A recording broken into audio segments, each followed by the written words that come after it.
Terminal C at LAX feels different when you're walking through it knowing you've lost everything that matters. The same gates, the same crowds, the same announcement voices echoing off the walls. But now, I'm just another flight attendant, pulling her carry-on past happy couples heading off on vacations I'll never take with Cesar. 3 weeks since he found out about the ticket. 3 weeks since he looked at me like I was a stranger wearing his girlfriend's face and said, "We're done." 3 weeks of him not answering my texts, my calls, my desperate voice notes begging him to understand that Mateo meant nothing, that it was just a favor, that he was overreacting to something so small it shouldn't even matter. Except it mattered. It mattered because of all the other lies that came before it.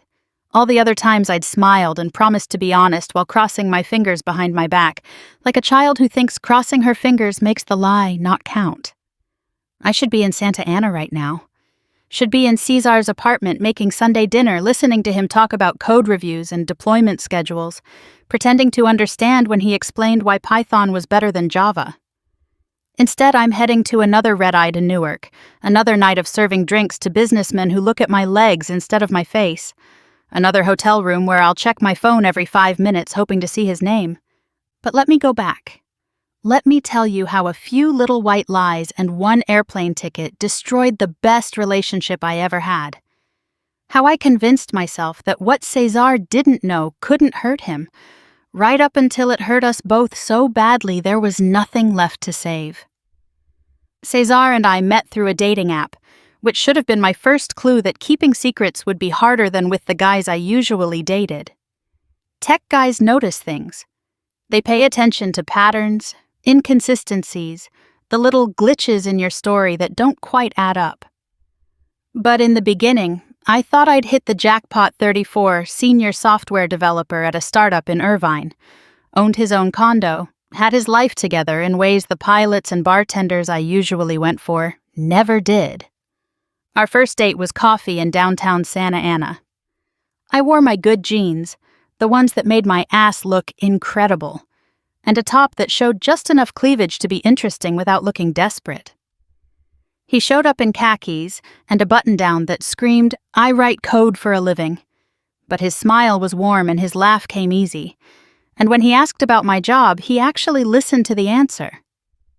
"A flight attendant," he said, eyes lighting up. "That must be amazing. All that travel?" "It has its moments. Though honestly, after a while, every hotel room starts to look the same." "Where's your favorite place you've been?" I told him about Tokyo, about the cherry blossoms, and the tiny bars in Golden Guy where they served whiskey older than both of us. He told me about the 6 months he'd spent working remotely from Bali, how he'd coded during the day and surfed every evening until the sun went down. We talked for 3 hours until the coffee shop started stacking chairs around us. "I'd really like to see you again," he said as we walked to our cars. "Even with the crazy schedule? I'm gone half the month." "We'll figure it out. I'm good with logistics. It's kind of my job." That should have been my warning. A man who was good with logistics would notice when the logistics didn't add up. But I was 29 and tired of dating men who thought commitment meant adding me on Instagram. Cesar was different. He texted good morning even when I was in a different time zone. He picked me up from LAX at midnight without complaining. He introduced me to his friends, his coworkers, even his mother. After 3 months, he gave me a key to his place. After 6 months, we were talking about the future like it was a given that we'd be in it together. The long-distance part was hard, but we made it work. I'd send him selfies from different cities. He'd FaceTime me during his lunch breaks. We had a shared calendar where I'd input my flight schedules, so he always knew where I was. It felt like playing house in the best way, like we were building something real despite the miles between us. The problem started with Mateo. I need to explain about Mateo because without him, none of this makes sense. Mateo Reyes was part of my past.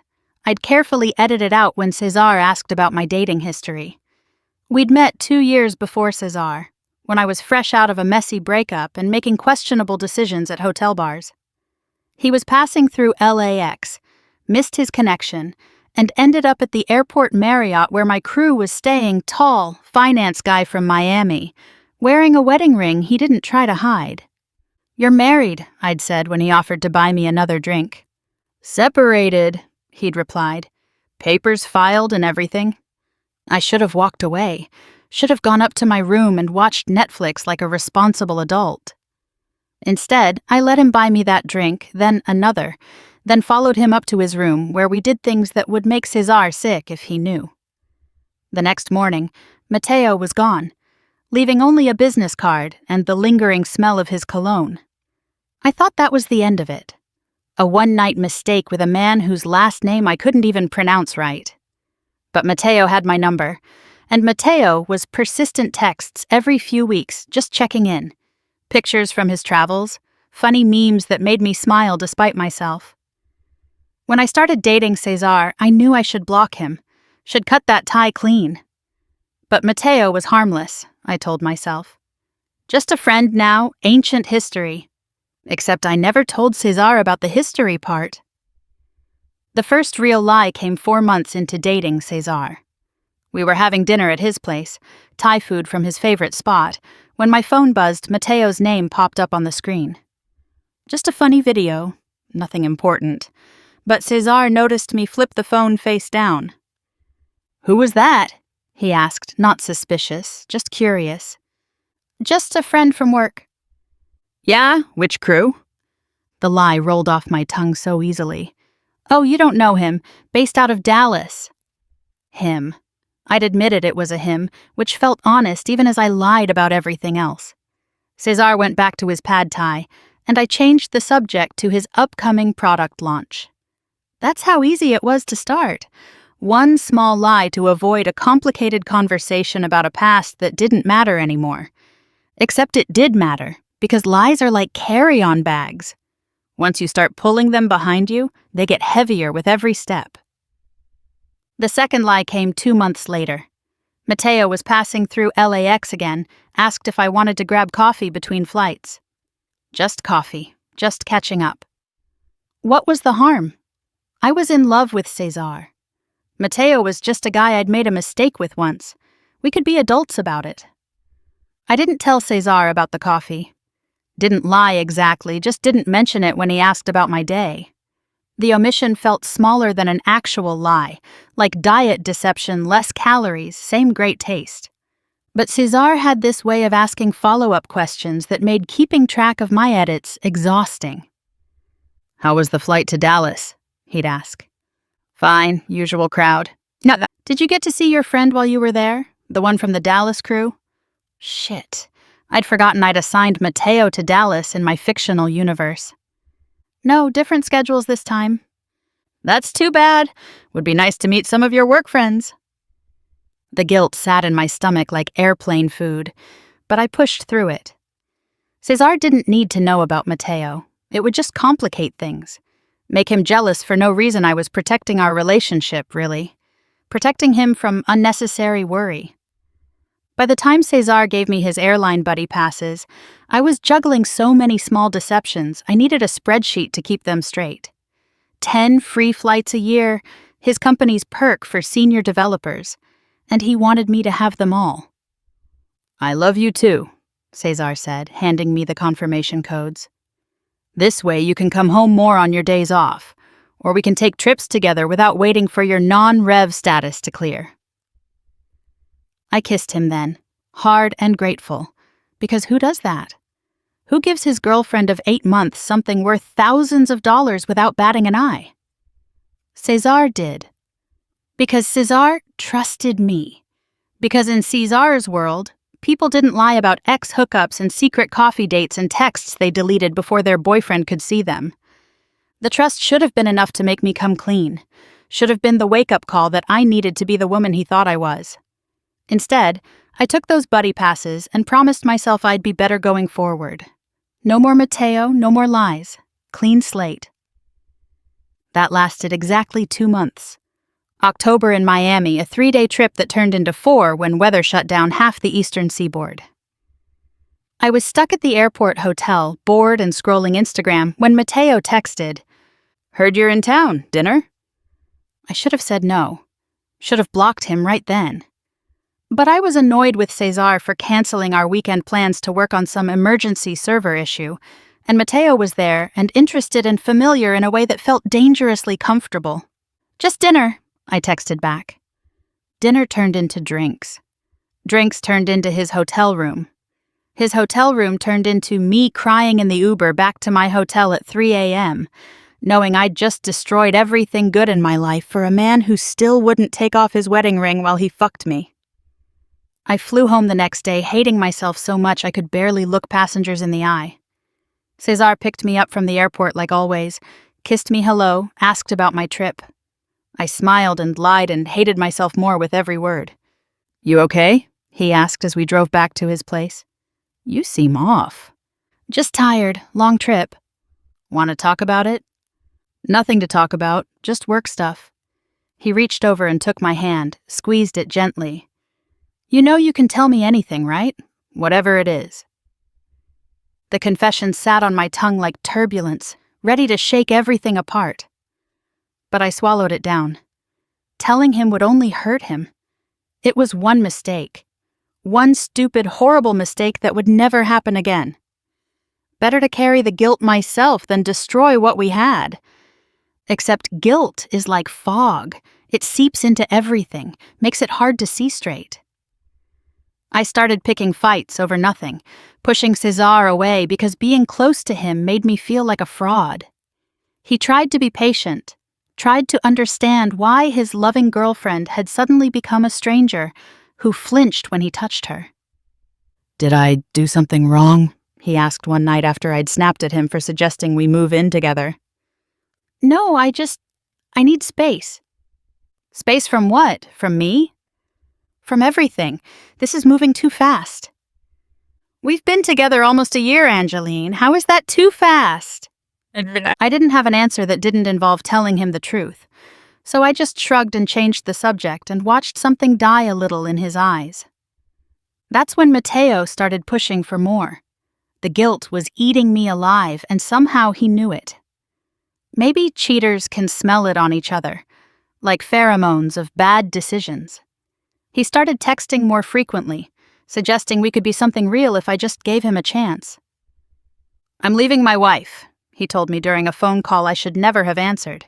"You've been saying that for 2 years. "This time I mean it. My lawyer says the papers will be final by January." "I'm with someone, Mateo." "Someone who doesn't know the real you, not like I do." The real me. Like being a cheater was my authentic self, and everything else was just pretend. But maybe he was right. Maybe this was who I really was.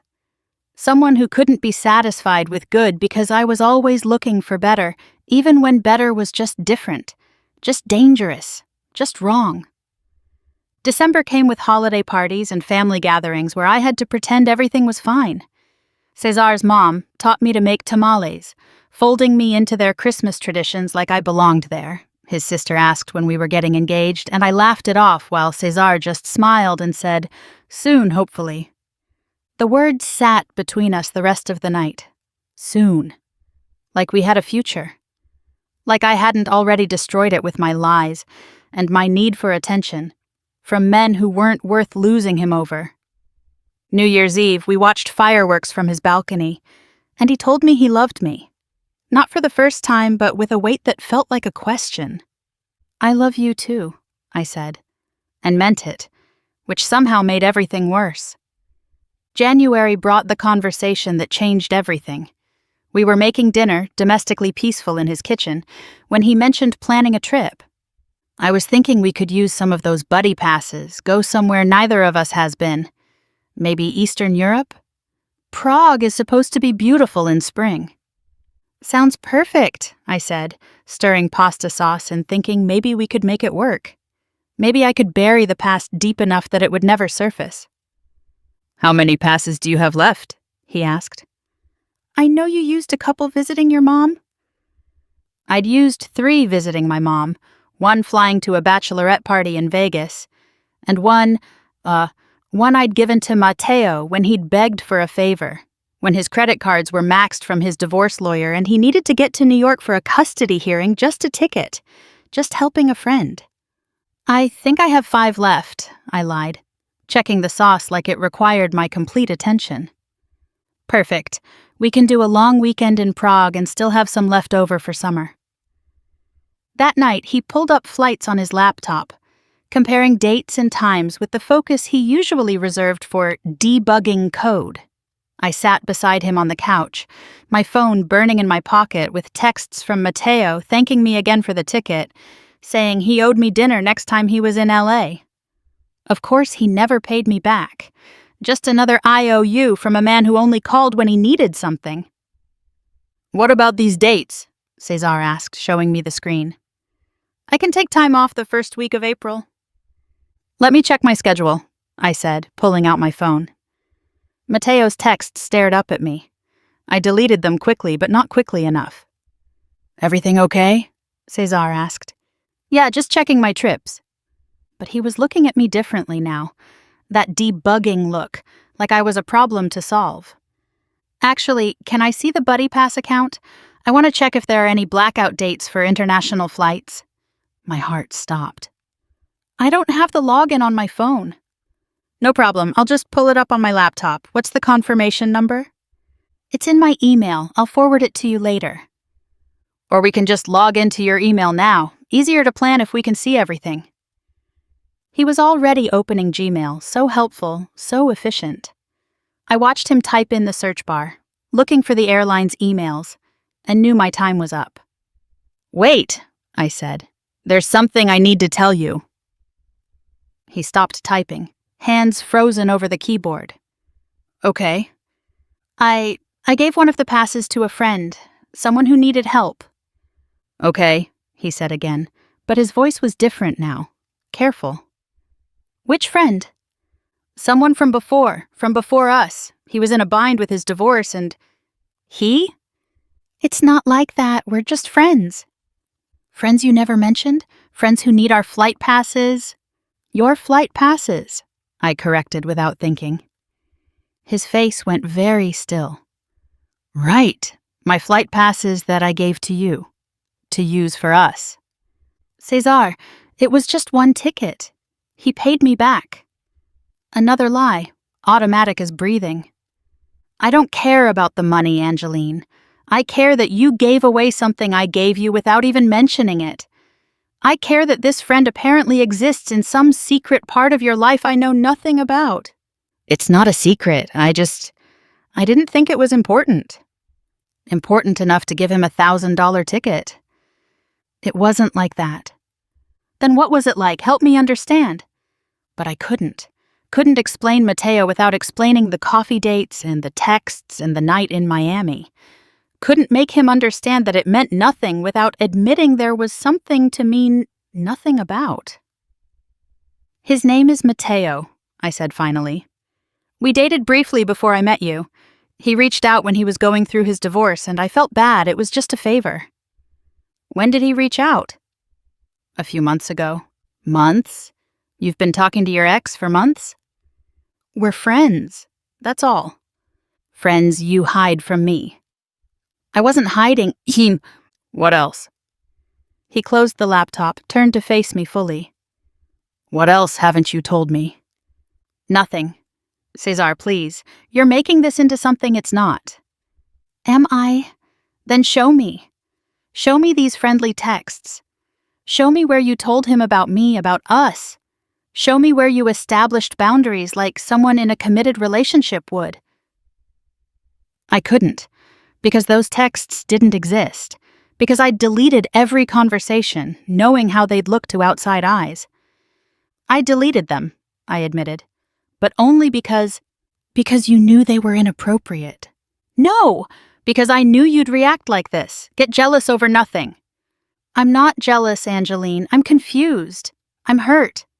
I'm wondering what else you've deleted, what else you've hidden because you thought I'd react badly to the truth." "Nothing." "God, why are you being like this? It was one ticket." But he was already pulling up the Buddy Pass account on his phone, scrolling through the history with that debugging focus I'd once found endearing. I watched him find Matteo's name, saw his face change as he recognized the New York flight happened the same weekend I'd supposedly been visiting my mom in Phoenix. "You lied about visiting your mother." It wasn't a question. I could see him rebuilding our entire relationship in his head, looking for other glitches, other inconsistencies. I did visit her. I flew back through New York. When were you going to mention that? When were you going to tell me you were meeting your ex? I didn't meet him. He was just on the same flight. The flight you gave him, using the passes I gave you, to help him with his divorce that you knew all about because you've been talking for months. When he put it like that, it sounded exactly as bad as it was. Cesar, please, let me explain. I'm listening. But what could I say? That Mateo meant nothing while I was giving him $1,000 tickets? That I loved Cesar while I was lying to his face? That I wanted a future with him while I was keeping one foot in the past? I fucked up, I said finally. I know I did, but it's over now. I'll block him. I'll never talk to him again. Why didn't you block him the day we met? Why didn't you tell me about him from the beginning? Because I was embarrassed. He's married, Cesar. I had a thing with a married man. I didn't want you to know that about me. So you lied instead, made me think you were someone else. I am someone else. I'm not that person anymore. No? Then why is he still in your life? Why are you still doing favors for him? Why are you still deleting texts and lying about where you've been? I started crying then. Ugly tears that ruined my makeup and made my nose run. But Cesar didn't comfort me, didn't pull me close and tell me it would be okay. He just sat there, watching me fall apart like he was watching a stranger. I need you to leave, he said quietly. What? I need space to think. Please go. Cesar, don't do this. We can work through it. Couples therapy or...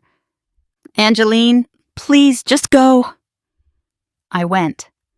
Drove home to my apartment in Long Beach through tears that made the freeway lights blur into stars. My roommate was gone for the night, so I sat on my bed and did what I always did when I'd fucked up my life. I texted Mateo. Cesar found out about the ticket. We had a huge fight. His response came quickly. I'm sorry, babe. You know I appreciate what you did. He'll get over it. I don't think he will. Then maybe it's a sign. You and me, we make sense. We understand each other. You're married, Mateo. Not for much longer. And even if I was, you never seemed to mind before. The words hit like turbulence. He was right. I'd never minded enough to stay away. Never respected my own relationship enough to shut him down completely. And now I'd lost everything for a man who saw me as convenient, not special. As someone who would always be there when he needed something, whether it was a warm body in a hotel room or a free ticket to New York. I didn't respond. Instead, I called Cesar, straight to voicemail, texted him, read but no response. Showed up at his place the next morning with coffee and apologies. He answered the door looking like he hadn't slept. Did you sleep with him? The question caught me off guard. What? Mateo, did you sleep with him since we've been together? The lie was automatic. No, God, no. Cesar, I would never... In Miami, October, when you came home different. I didn't see it then, but I do now. I don't know how he knew. Maybe cheaters do smell different. Maybe the guilt had been written on my face for months. Maybe he'd always suspected, and I'd just finally given him enough rope to hang me with. It didn't mean anything, I whispered. He laughed then, not a happy sound. Funny how things that don't mean anything seem to destroy everything that does. It was one mistake, one stupid drunk mistake. Was it? Or was it just the one time you got caught? Cesar, please, I love you. You have to know that. I don't know anything anymore. I don't know who you are. This person who lies and cheats and sneaks around. That's not the woman I fell in love with. Yes, it is. No. I'm still me. I just made some bad choices. Choices, plural. This wasn't one mistake, Angeline. This was months of deception. Months of looking me in the eye and lying. Months of letting me plan a future with someone who doesn't exist. I do exist. I'm right here, fighting for us. There is no us, not anymore. Don't say that. Please, I'll do anything. Therapy, counseling, whatever you need. What I need is to be with someone I can trust, and that's never going to be you again. He closed the door then, gently, which somehow made it worse than if he'd slammed it. I stood there for longer than I should have, hoping he'd change his mind, hoping I'd wake up from this nightmare where I'd destroyed the best thing in my life for hotel sex with a man who wouldn't leave his wife. But this wasn't a nightmare. This was just consequences. The logical result of thinking I could have my cake and eat it too, keep my good boyfriend and my bad habit, maintain my image as the perfect girlfriend while acting like I was single whenever it suited me. I tried everything over the next weeks. Showed up at his office with lunch, sent flowers, wrote long emails explaining how sorry I was, how I'd change, how we could start fresh. He never responded. When I went to his place, the locks had been changed. When I called from different numbers, he blocked those too. Finally, desperate, I reached out to his sister on Instagram, told her I needed closure, just one conversation to apologize properly. Her response was short and devastating. He's moving on, Angeline. You should too. P.S. He's seeing someone from his cycling group. She seems nice. Honest? Honest. The word burned like acid. Someone who didn't lie about ex-lovers and secret meetings and nights in Miami hotels. Someone who didn't delete texts or give away gifts meant for building a future together. Someone who wasn't me. I blocked Mateo then. 3 weeks too late to matter, but I did it. He tried calling from other numbers, showing up at LAX when he knew I'd be working, but I was done. Done being the kind of woman who would throw away real love for attention that meant nothing. Done being the person Cesar was right to leave. The problem with being done is that it doesn't undo what's already been done. Cesar is with his honest cyclist now.